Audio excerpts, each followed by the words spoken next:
당신 혹시 발을 한 박자 잘못 디뎠을 뿐인데 몸이 휘청거리며 마치 자기 다리로 제대로 서 있지 못하는 것 같은 느낌을 받은 적이 있습니까? 아침마다 등이 더 뻣뻣해지고 일어설 때마다 무릎에서 뚝뚝 소리가 나는데도 식사는 거르지 않고 잘 챙겨 먹고 있다고 느끼지는 않으십니까? 나이가 들수록 몸이 이렇게 빠르게 약해지는 이유가 무엇인지, 매일 빠짐없이 칼슘을 챙겨 먹고 있는데도 왜 이런 변화가 오는지 스스로에게 물어본 적은 없으신가요? 많은 사람들은 이것을 그저 노화로 인한 자연스러운 현상이라고 생각합니다. 어느 정도 나이가 들면 뼈와 관절이 약해지는 것은 피할 수 없는 일이라고 말이죠. 하지만 만약 그렇게 생각하고 있다면 지금 당신 몸속에서 조용히 진행되고 있는 변화의 위험성을 너무 가볍게 보고 있는 것일 수 있습니다. 우리의 뼈는 하룻밤 사이에 사라지지 않습니다. 마치 속이 서서히 갉아먹히는 나무 기둥처럼 겉으로는 멀쩡해 보여도 안에서는 천천히 비어갑니다. 그래서 욕실에서 한번 미끄러지거나 계단에서 발을 헛디디는 작은 사고 하나로도 모든 것이 무너질 수 있습니다. 노년기에 한번 뼈가 부러지면 이전의 일상으로 다시 돌아가지 못하는 경우가 매우 많습니다. 차가운 통계 수치는 노인에게 발생한 고관절 골절이 단순한 부상이 아니라 되돌릴 수 없는 쇠퇴의 시작이 되는 경우가 많다는 사실을 보여줍니다. 하지만 좋은 소식도 있습니다. 인간의 몸은 우리가 생각하는 것만큼 연약하지 않습니다. 원인을 제대로 이해하고 올바른 방식으로 관리한다면 60세를 넘긴 이후에도 뼈는 충분히 다시 길러지고 회복되며 더 단단해질 수 있습니다. 오늘 이 이야기는 칼슘에 대해, 당신이 그동안 믿어왔던 알약에 대해, 그리고 스스로를 보호할 수 있는 더 안전한 길에 대해 다시 한번 생각해보게 해줄 것입니다. 본격적인 이야기에 들어가기 전에 만약 당신이 뼈와 관절 건강에 관심이 있고 하루하루를 더 안정적으로 살아가고 싶다면 채널을 팔로우하고 구독을 눌러주시고 아래에 댓글을 남겨주세요. 더 깊은 내용과 실제적인 이야기를 듣고 싶다면 댓글에 숫자 1을 남겨주세요. 한국에서는 건강관리는 혼자 하는 것이 아니라 서로 챙기고 함께 나가는 것이라고 믿습니다. 오늘 이야기에서는 많은 노인들이 칼슘을 꾸준히 복용하고 있음에도 불구하고 왜 뼈가 계속 약해지는지, 그리고 노화된 몸에 맞는 자연스러운 선택을 통해 뼈를 더 안전하게 관리하는 방법에 대해 말씀드리겠습니다. 아마 이야기를 끝까지 듣고 나면 집에 있는 칼슘통을 전과는 전혀 다른 시선으로 보게 될지도 모릅니다. 제 이름은 유호진입니다. 저는 30년 이상 경력을 가진 전문의로 현재 대학병원에서 근무하고 있습니다. 오랜 진료 경험 속에서 저는 수없이 많은 환자들을 만났고 그들은 진료실에 들어오며 늘 같은 질문을 던졌습니다. 선생님, 저는 칼슘을 충분히 먹고 있는데 왜 뼈가 약하고 아프고 골다공증이 생기는 건가요? 이 질문은 결코 단순하지 않으며 그 답은 종종 환자들을 놀라게 합니다. 60세가 지나면 우리 몸은 눈에 보이지 않는 변화를 겪기 시작합니다. 그중 가장 중요한 변화 중 하나는 소화기관의 기능이 젊었을 때와 같지 않다는 점입니다. 위산 분비는 줄어들고 장의 흡수 능력도 떨어집니다. 이는 아무리 칼슘이 풍부한 음식을 먹고 값비싼 칼슘제를 복용하더라도 실제로 몸이 흡수하는 양은 크게 줄어든다는 뜻입니다. 많은 노인들은 이를 보완하기 위해 칼슘 섭취량을 더 늘리려고 합니다. 더 많이 먹으면 뼈가 더 튼튼해질 것이라 생각하기 때문입니다.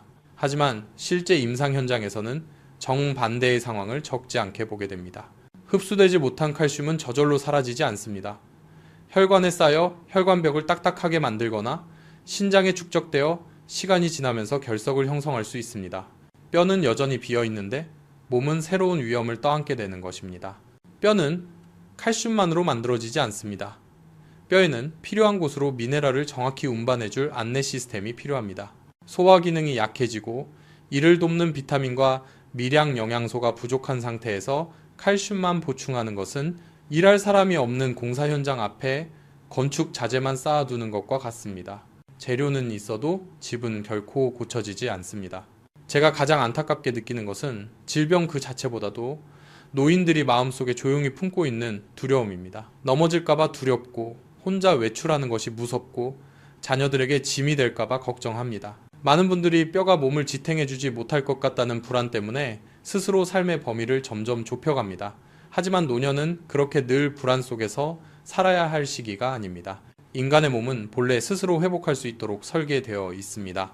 다만 몸이 받아들일 수 있는 방식으로 필요한 것을 제대로 공급해 주어야 합니다. 자연 속에는 나이가 든 몸이 딱딱한 알약보다 훨씬 쉽게 흡수할 수 있는 영양원들이 존재합니다. 그것들은 단순히 미네랄만 제공하는 것이 아니라 뼈를 올바른 방향으로 이끌고 연결하고 보호하는 요소들을 함께 담고 있습니다. 오랜 진료 경험을 통해 저는 환자들이 몸을 돌보는 방식을 바꾸었을 때 검사 수치뿐 아니라 눈빛까지 달라진다는 사실을 알게 되었습니다. 자세가 곧아지고 걸음걸이가 당당해지며 무엇보다 자신의 삶을 다시 통제하고 있다는 감각을 되찾게 됩니다. 이것은 기적이 아니라 노화라는 새로운 단계에서 몸을 올바르게 이해하고 그 한계를 존중한 결과입니다. 만약 당신이나 가족이 이제 한 걸음 한 걸음을 조심해야 하고 일어설 때마다 천천히 움직여야 하는 나이라면 이 이야기는 단순한 정보가 아니라 삶의 기반인 뼈를 지키기 위해 아직도 더 안전하고 더 자연스러운 선택지가 남아있다는 것을 조용히 일깨워주는 메시지일 것입니다. 뼈에 대해 이야기하면 많은 사람들은 그것을 몸을 지탱하는 고정된 철골 구조물처럼 단단하고 움직이지 않는 덩어리로 상상합니다. 하지만 실제로 뼈는 살아있는 조직이며 매일 파괴와 재생의 과정이 동시에 일어납니다. 젊은 시기에는 이 두 과정이 균형을 이룹니다. 오래된 뼈가 파괴되는 만큼 새로운 뼈가 다시 만들어집니다. 그러나 나이가 들수록 이 균형은 점점 깨지기 시작하고 바로 그 지점에서 문제가 시작됩니다. 50세 이후, 특히 60세를 넘어서면 뼈를 만들어내는 속도가 눈에 띄게 느려집니다. 반면 뼈가 소실되는 과정은 계속해서 진행됩니다. 그 결과 뼈의 밀도는 점점 낮아지고 통증으로는 바로 느낄 수 없는 아주 작은 빈 공간들이 생기기 시작합니다. 많은 사람들은 엑스레이를 찍고 나서야 혹은 더 심각하게는 골절이 발생한 뒤에야 비로소 자신의 뼈가 약해졌다는 사실을 알게 됩니다. 위험한 점은 초기 단계에서는 몸이 뚜렷한 경고 신호를 거의 보내지 않는다는 데 있습니다. 그동안 사회 전반에서 가장 널리 알려진 해결책은 칼슘 보충이었습니다. 겉으로 들으면 매우 합리적으로 보입니다. 뼈에 칼슘이 부족하니 칼슘을 보충한다는 생각입니다. 그러나 인간의 몸은 빈 그릇처럼 단순하게 작동하지 않습니다. 칼슘은 스스로 뼈를 찾아가지 않습니다. 위에서 잘 녹아야 하고 장을 통해 흡수되어야 하며 혈액을 통해 운반된 뒤 정확한 장소와 시점에 도달해야 합니다. 노년기에 접어들면 위에서 분비되는 위산의 양은 과거에 비해 크게 줄어듭니다. 위산은 특히 칼슘 보충제에 흔히 사용되는 무기질 칼슘을 녹이는 데 매우 중요한 역할을 합니다. 위산이 부족하면 칼슘은 충분히 용해되지 못하고 그 결과 흡수율도 떨어지게 됩니다. 그렇다면 흡수되지 못한 칼슘은 어디로 갈까요?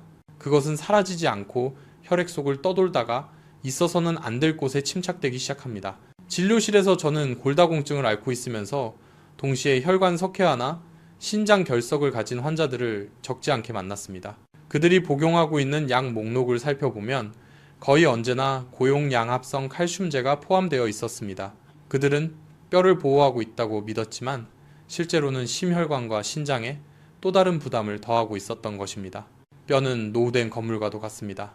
칼슘은 그저 벽돌일 뿐입니다. 벽돌을 붙여줄 시멘트가 없고 어디에 어떻게 쌓아야 하는지를 알려주는 설계도가 없다면 벽돌은 여기저기 쌓이기만 할 뿐 집은 결코 단단해지지 않습니다. 우리 몸에서 그 시멘트와 설계도 역할을 하는 것은 여러 가지 미량 영양소이며 그 중에서도 특히 비타민 K, 마그네슘, 그리고 일부 미량 미네랄이 중요합니다. 비타민 K는 칼슘을 뼈 구조에 붙잡아두는 단백질을 활성화하는 역할을 합니다. 비타민 K가 부족하면 칼슘은 뼈로 가지 못하고 혈관 쪽으로 잘못 흘러가게 됩니다. 마그네슘은 문을 여는 열쇠와 같아서 칼슘이 장벽을 통과해 뼈로 들어가도록 돕습니다. 마그네슘이 부족하면 칼슘이 아무리 있어도 그 문은 열리지 않습니다. 안타깝게도 대부분의 합성 칼슘제는 칼슘 함량에만 집중할 뿐 함께 작용해야 할 미량 영양소의 자연스러운 균형은 고려하지 않습니다. 이미 조절 능력이 떨어진 노년의 몸에 단일한 칼슘을 대량으로 밀어 넣으면 쉽게 불균형 상태에 빠질 수 있습니다. 이것이 바로 오랫동안 칼슘을 복용했음에도 불구하고 골밀도 검사 결과가 거의 나아지지 않는 사람들이 존재하는 이유입니다. 또 하나 자주 간과되는 요소는 호르몬입니다. 폐경 이후 여성의 경우 에스트로겐이 급격히 감소하면서 뼈의 소실 속도가 빨라집니다. 고령의 남성 역시 테스토스테론 감소로 인해 골격의 강도가 영향을 받습니다. 호르몬의 기반이 변하면 칼슘을 처리하는 몸의 방식도 함께 변합니다. 문제를 전체적으로 보지 않고 단 하나의 알약에만 의존한다면 그 효과는 매우 제한적일 수밖에 없습니다.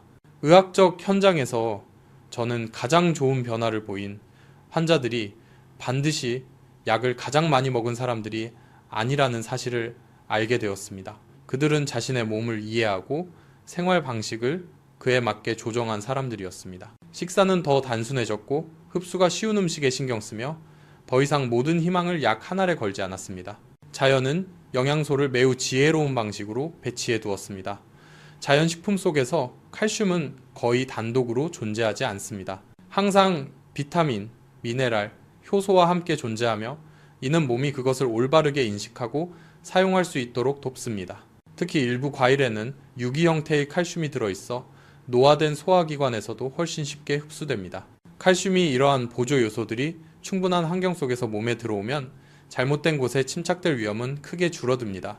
동시에 뼈는 재생과 구조 강화를 위한 명확한 신호를 받게 됩니다. 이것은 개인적인 느낌이 아니라 제가 환자들의 검사 수치와 영상 진단 결과를 통해 반복적으로 확인해 온 사실입니다. 한국에는 건강을 돌본다는 것은 노화를 거스르는 것이 아니라 노화와 조화롭게 살아가는 것이라는 말이 있습니다.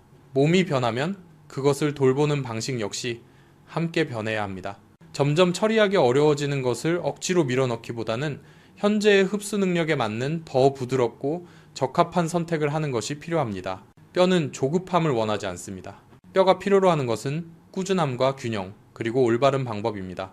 이를 제대로 이해하게 되면 노년에 대한 많은 두려움은 서서히 가라앉기 시작합니다. 그때 우리는 더 이상 무력함을 느끼는 대신 삶의 토대인 뼈를 지키기 위해 지금도 스스로 할 수 있는 일이 있다는 사실을 알게 되기 때문입니다. 하루하루 안전하고 지속 가능한 방식으로 말입니다.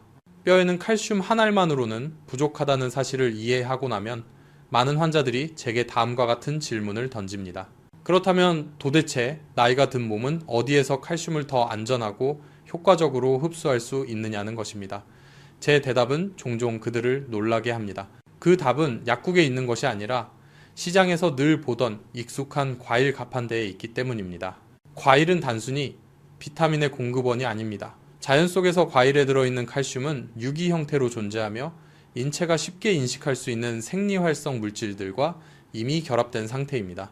나이 들며 기능이 약해진 소화기관에게 이것은 매우 큰 장점입니다. 식물성 칼슘은 몸에 더 부드럽게 들어오고 자극이 적으며 무엇보다도 필요한 곳으로 안내해주는 길잡이가 이미 함께 들어있습니다. 제가 가장 먼저 자주 언급하는 과일 중 하나는 말린 자두입니다. 많은 사람들은 말린 자두를 단순히 소화를 돕는 식품으로만 생각하지만 영양의학 분야에서는 뼈 건강에 가장 이로운 식품 중 하나로 평가합니다. 말린 자두에는 비타민 K와 붕소가 풍부하게 들어있는데 이 두 성분은 뼈가 파괴되는 과정을 늦추는 데 중요한 역할을 합니다. 노년기에는 뼈가 만들어지는 속도보다 소실되는 속도가 더 빠른 경우가 많고 말린 자두는 이 과정을 늦춰주는 브레이크와 같은 역할을 합니다. 실제로 저는 말린 자두를 적당한 양으로 꾸준히 섭취하는 고령 환자들이 알약에만 의존하는 사람들보다 골밀도 수치가 더 안정적인 경우를 자주 보았습니다.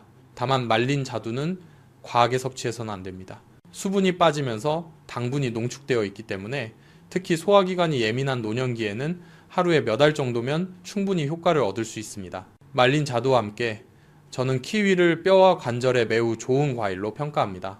키위에도 칼슘이 들어있지만 진정한 강점은 마그네슘과 비타민C 함량에 있습니다. 마그네슘은 칼슘이 뼈로 더 잘 들어가도록 돕고 비타민C는 콜라겐 생성에 관여하는데 콜라겐은 뼈에 탄력과 강도를 부여하는 중요한 성분입니다. 뼈는 단단하기만 해서는 안 되고 충격을 견딜 수 있는 유연함도 필요합니다.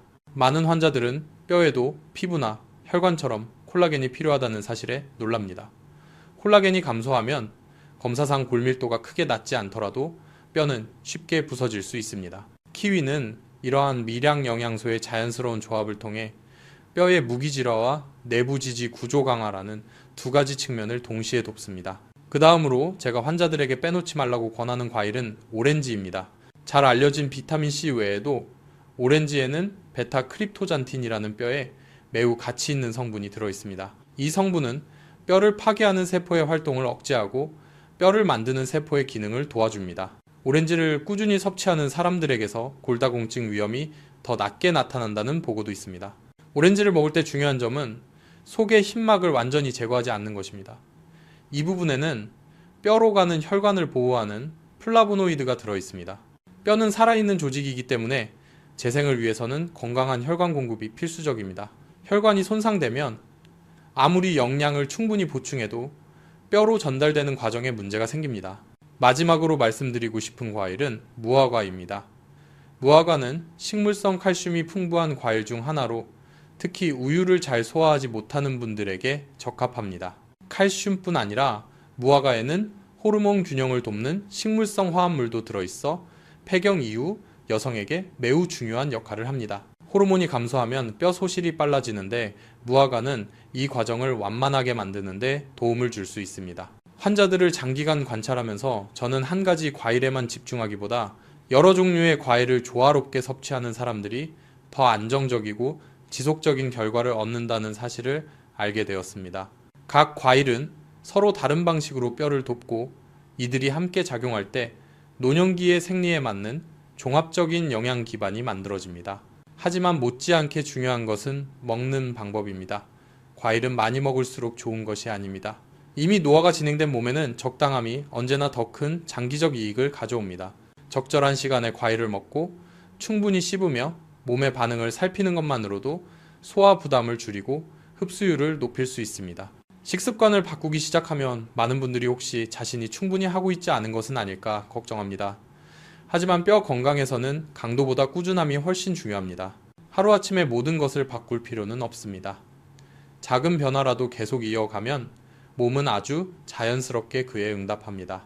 고령의 환자들이 한 걸음 한 걸음 다시 자신감을 되찾아가는 모습을 볼 때마다 저는 뼈가 단순히 몸을 지탱하는 구조물이 아니라 자유를 떠받치는 기반이라는 사실을 실감합니다. 그리고 그 기반을 지키는 길은 때로는 아주 소박한 선택에서 바로 우리의 일상적인 식탁에서 시작된다는 것을 깨닫게 됩니다. 제가 지금도 아주 또렷이 기억하는 한 환자가 있습니다. 그분이 진료실에 들어올 때의 눈빛과 6개월 후 다시 나갈 때의 눈빛이 완전히 달랐기 때문입니다. 그분의 이름은 김정희였고 당시 나이는 68세였습니다. 그녀는 욕실에서 미끄러진 뒤 저를 찾아왔습니다. 넘어짐 자체는 심하지 않았지만 엉덩이 부위의 통증이 몇 주 동안 계속되면서 큰 두려움을 느끼게 되었습니다. 골밀도 검사 결과는 중증 골다공증을 보여주었습니다. 영상 속 숫자는 단순한 수치가 아니라 그녀가 일상에서 느끼는 것보다 훨씬 더 뼈가 약해졌다는 분명한 경고였습니다. 그녀는 수년 동안 칼슘을 단 한 번도 거르지 않고 복용해 왔다고 말했습니다. 매일 아침 식사 후 빠짐없이 약을 챙겨 먹었습니다. 하지만 그 대가로 복부 팽만감, 변비, 식욕 저하가 나타났습니다. 가장 최근의 건강검진에서는 신장에 작은 결석까지 발견되었다고 했습니다. 제 앞에 앉아있던 그녀는 떨리는 목소리로 앞으로 병상과 함께 살아가야 하는 미래를 받아들여야 하느냐고 물었습니다. 저는 그녀의 손을 잡고 그녀의 뼈는 결코 죽은 것이 아니라고 말했습니다. 다만 스스로 회복할 수 있는 적절한 조건이 부족했을 뿐이라고 설명했습니다. 이 나이대의 몸은 예전처럼 딱딱한 알약을 잘 처리하지 못하며 필요한 것은 더 많은 약이 아니라 현재의 생리에 맞는 방식의 돌봄이라는 점을 이해시키려 했습니다. 그녀는 아주 천천히 변화를 시작했습니다. 극단적인 것은 아무것도 없었습니다. 의료진의 지침에 따라 합성 칼슘을 서서히 줄이고 대신 말린 자두, 키위, 오렌지를 매일 식사에 꾸준히 더했습니다. 많이 먹지 않았고 양과 시간만을 지켰습니다. 처음에는 그녀 역시 의심했습니다. 하지만 약 2달이 지나자 소화가 한결 편안해졌고 복부의 무거움도 사라졌습니다. 무엇보다도 허리와 엉덩이에 있던 은근한 통증이 점차 완화되기 시작했습니다. 6개월 후 재진료를 위해 다시 만났을 때 그녀의 걸음걸이는 훨씬 안정되어 있었습니다. 일어설 때마다 손잡이처럼 꽉 붙들던 가방도 더 이상 필요 없어 보였습니다. 골밀도 검사 결과 역시 분명한 호전을 보여주었습니다. 수치가 완벽하다고 할 수는 없었지만 새로운 방식의 영양 공급에 몸이 긍정적으로 반응하고 있다는 것을 증명하기에는 충분했습니다. 70세에 가까운 나이를 고려하면 이는 매우 고무적인 신호였습니다. 김정희 씨의 이야기는 기적이 아닙니다. 그것은 몸이 받아들일 수 있는 방식으로 필요한 것을 제대로 공급받았을 때 나타난 결과입니다. 하지만 저는 항상 환자들에게 강조합니다. 모든 사람에게 똑같이 적용되는 하나의 공식은 없다는 것을 말입니다. 같은 과일이라도 사람마다 적절한 양과 섭취 방법은 다를 수 있습니다. 특히 당뇨병을 앓고 있는 분들은 말린 과일 섭취에 각별히 주의해야 합니다.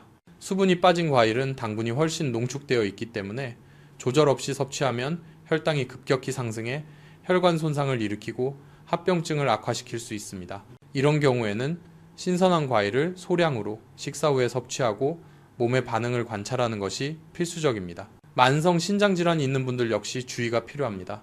미네랄이 풍부한 과일은 신장의 배설 능력이 떨어진 상태에서는 오히려 부담이 될 수 있습니다. 이럴 때는 식단을 바꾸기 전에 반드시 담당 의사와 상의하는 것이 매우 중요합니다. 건강관리는 인터넷에 떠도는 공식을 따르는 것이 아니라 자신의 한계를 정확히 이해하는 데서 시작됩니다. 저는 또한 오늘의 이야기가 의학적 치료를 완전히 대체하기 위한 것이 아님을 항상 분명히 합니다. 만약 혈압약, 심장질환 치료제 혹은 다른 만성질환약을 복용 중이라면 절대 임의로 약을 중단해서는 안 됩니다. 과일과 자연 영양은 현대의학을 부정하는 것이 아니라 몸이 보다 조화롭게 기능하도록 돕는 지혜로운 보완수단일 뿐입니다. 뼈는 자유의 토대입니다. 뼈가 약해지면 삶의 반경은 좁아집니다. 뼈가 단단하면 사람은 밖으로 나가 친구를 만나고 소소하지만 의미 있는 일상을 누릴 수 있습니다. 노년은 두려움 속에 사는 시간이 아니라 천천히 단단하게 그리고 주체적으로 살아가는 시기여야 합니다.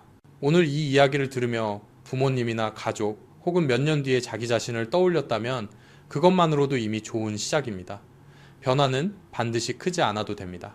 때로는 우리가 매일 몸에 들이는 것을 다시 선택하는 것에서 시작되기도 합니다. 끝까지 귀 기울여 주셔서 감사합니다. 이 이야기가 당신이 자신의 뼈를 단순히 늙어가는 일부로만 보지 않고 여전히 돌보고 회복할 수 있는 살아있는 조직으로 바라보는데 도움이 되기를 바랍니다. 앞으로의 시간 속에서도 당신과 가족이 한 걸음 한 걸음 안정적으로 나아가며 평온함을 지켜나가시길 진심으로 기원합니다.